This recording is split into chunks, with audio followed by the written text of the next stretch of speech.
Movies. They're a special treat, aren't they? Which one are we watching today? We're going to be talking about Francis Ford Coppola's Megalopolis. Hang on, you're hosting this video? You got that right. Which means? That ain't the half of it, GG.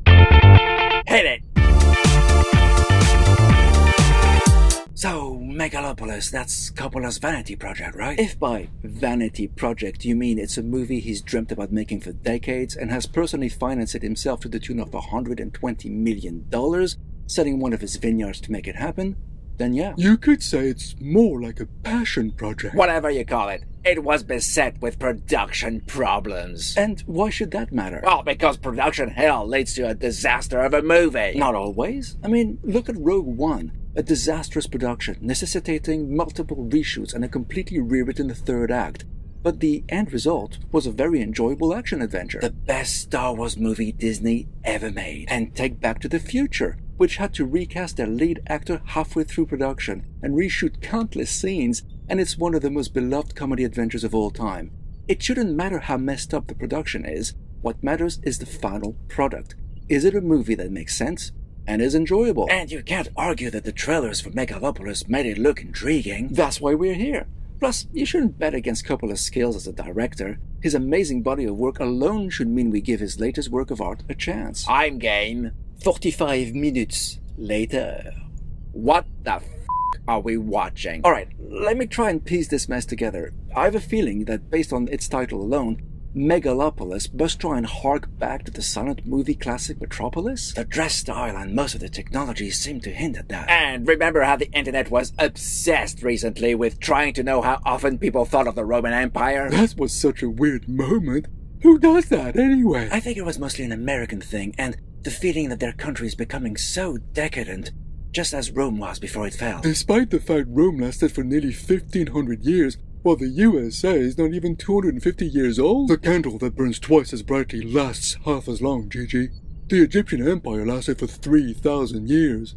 Maybe the lifespan of empires gets ever shorter. Well, anyway, this movie is all about New Rome, which is so obviously New York, and even starts with a quote comparing the USA with Rome, so this weird obsession is still alive and well. And then we see that scene from the trailer. The one where Adam Driver steps off the top of the Chrysler building and freezes time? Exactly. A cool mystery. Here's someone who somehow can control the flow of time. Could prove handy. It could if it's used well and makes sense, but 45 minutes in, he only used it to stop the fall of a building he destroyed for a couple of seconds.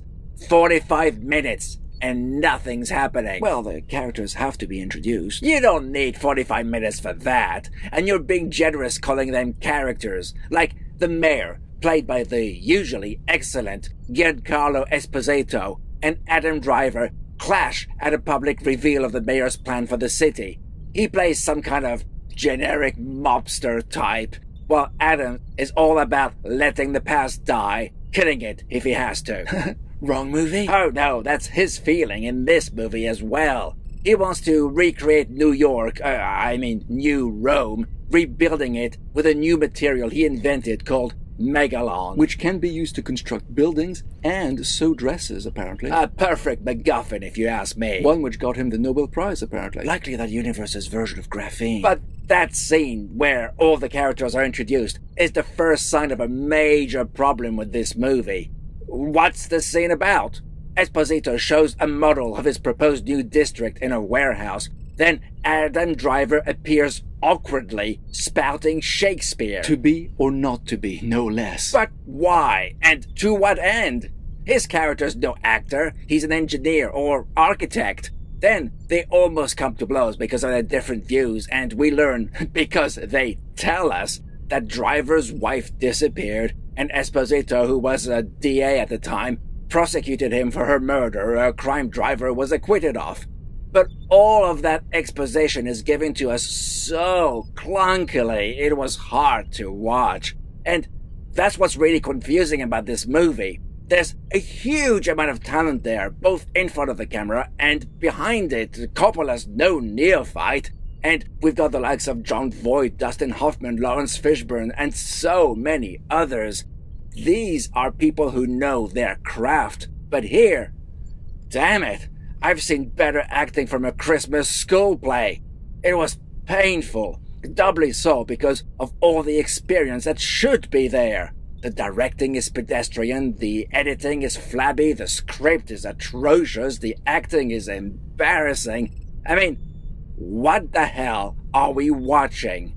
Take a scene shortly after that. A driver goes into a building that has laser security and a guard, and he walks in, goes into a room. Then, as he gets there, he's holding a bouquet of flowers.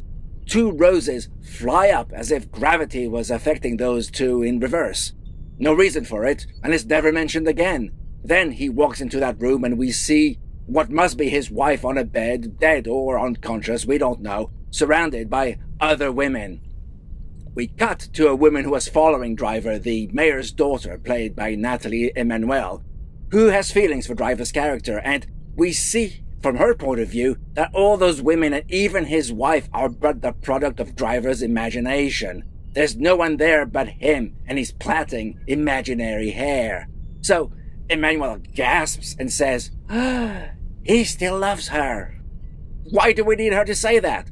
Who could not have realized that way before she did? This felt like Coppola was maybe reenacting a scene from a silent movie, don't you think? If he was, I couldn't find which one. And anyway, for what reason? The audience has matured since the silent era, Commander. You can, and should, make an homage without copying a style that is no longer relevant.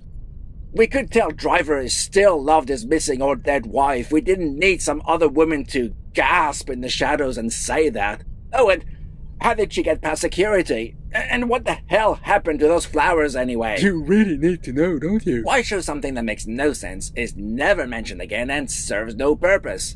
It feels like the movie is but a mishmash of random scenes, many of which don't make sense, and even appear to have been shot at different times. Like, after that, we go to the Colosseum, well, Madison Square Gardens, and the rich and powerful arrive in their limousines, while the poor look on from behind a fence, except there's no actual sense where these 2 groups are in relation to each other. That's basic filmmaking, man. And as they arrive, we treat it to the same painful acting that is not only bad, it doesn't provide us with any good character moments, interactions, or developments.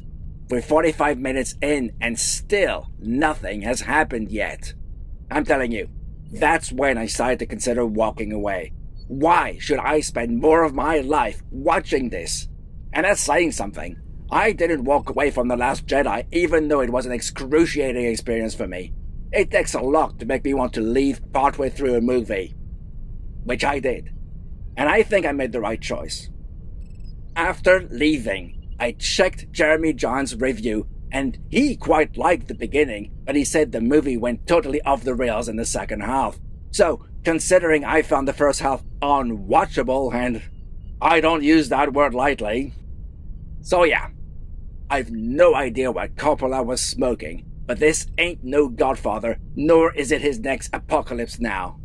It's god-awful. Some people could say our own little adventures are god-awful. They might, and no one's stopping them from saying that. But you can't compare skits done on a shoestring with a major movie you have to pay to watch, which cost $120 million to make. Where did all those millions go? It certainly wasn't in the writing, editing, or directing, I can tell you that for nothing. The special effects were good, though. Some of them were very effective, while others, I must admit, looked like the cheapest green screen or reverse projection I'd seen in a long while, which I guess matches with the inconsistency of the cinematic experience. You know, up until now, I thought Rebel Moon would easily have taken the honor of the worst movie I'd seen in 2024. But it took a particular genius to snatch that prize from Zack Snyder's hands and proclaim themselves the king of the worst movie I've seen, not just in 2024, but ever. Do yourself a favor and avoid it. But then again, what do I know? I'm just a chicken. So, let me know what you think in the comments, and I'll give you the response you deserve.